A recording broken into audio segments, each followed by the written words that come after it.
Hola. Hoy ponemos el foco en un lugar realmente singular, la isla de Hashima, en Japón. Un pequeño pedazo de tierra, vamos, menos de 1 kilómetro cuadrado, a unos 29 kilómetros de Nagasaki. Pero ojo, con una historia densísima. Tenemos delante un extracto que nos va a guiar un poco por sus luces y, bueno, sobre todo, sus sombras. El relato que vamos a analizar nos sitúa en 1860. Ahí es cuando la isla empezó a poblarse. ¿Por qué? Pues porque encontraron unos importantes depósitos de carbón bajo el mar. Exacto. Y lo que surgió de ahí fue un centro de extracción minera, bueno, de primer orden. Llegó a ser uno de los lugares más densamente poblados del planeta en su momento, ¿eh? Pero este material también nos recuerda un capítulo especialmente duro. Hablamos de la Segunda Guerra Mundial. Cierto. Se describe cómo miles de prisioneros, principalmente chinos y coreanos, fueron forzados a trabajar en las minas. Hablamos de condiciones extremas, trabajos forzados que, según se lee aquí, costaron la vida a unas 1.300 personas en la propia isla. Presentamos estos hechos tal como se reflejan en el documento que tenemos, claro. Y tras ese pasado tan crudo, el documento nos lleva a un giro radical. Año 1974. El abandono total. Y no gradual, sino completo. Se cerró la mina y la isla quedó vacía, congelada en el tiempo, digamos, con toda su infraestructura. Una auténtica ciudad fantasma emergiendo del mar. Y aquí es donde el texto que manejamos introduce la gran pregunta, ¿no? ¿Por qué ese abandono tan drástico? La versión oficial, como se menciona, fue el declive de la minería del carbón en Japón. Lógico, en principio. Pero el propio texto, bueno, siembra la duda. Sugiere que quizás podría haberse reconvertido, tal vez en un destino turístico, no sé. Y se pregunta si la decisión de dejarla morir fue puramente económica o si hay algo más. Vale, vamos a ver, vamos a profundizar un poco en esto. Si repasamos la secuencia que nos ofrece este material, descubrimiento del carbón en 1860, luego el auge minero, después el horror de los trabajos forzados en la guerra, que es tremendo, y finalmente el cierre y abandono en 1974, claro. Y lo fascinante aquí, y es algo que el texto subraya, es la naturaleza de ese abandono en el 74.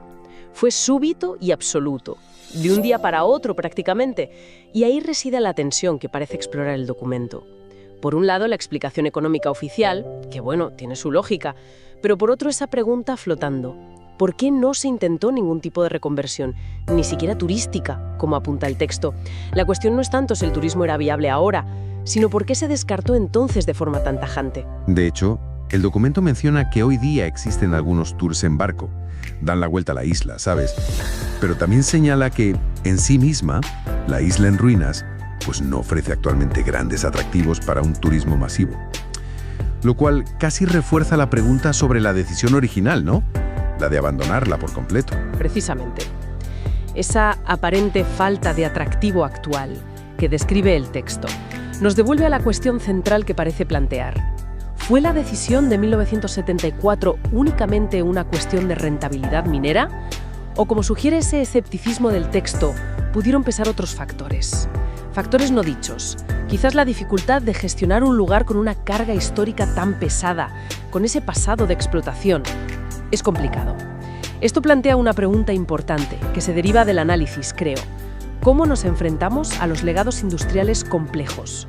O a los pasados traumáticos asociados a ciertos lugares. ¿Qué hacemos con ellos? Entonces, ¿qué lectura hacemos de todo esto basándonos en el material? Pues Hashima emerge como un microcosmos, ¿no? De la fiebre industrial al trabajo esclavo. Y finalmente a un silencio impuesto, abruptamente en 1974. Dejándola como una cápsula del tiempo. Con esa sensación de intriga, esa posible discrepancia entre el motivo oficial del cierre, el fin del carbón, y la renuncia a cualquier futuro para la isla, a cualquier reconversión.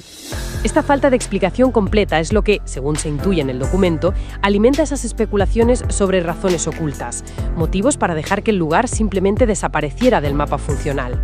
Cerramos nuestra exploración de hoy con una reflexión.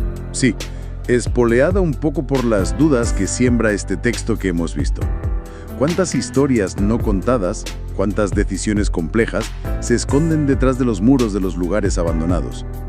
Y mirándolo desde la perspectiva que nos ofrece este documento sobre Hashima, ¿qué dice de nuestra sociedad la forma en que elegimos recordar, olvidar, o simplemente dejar que se desvanezcan ciertos pasados?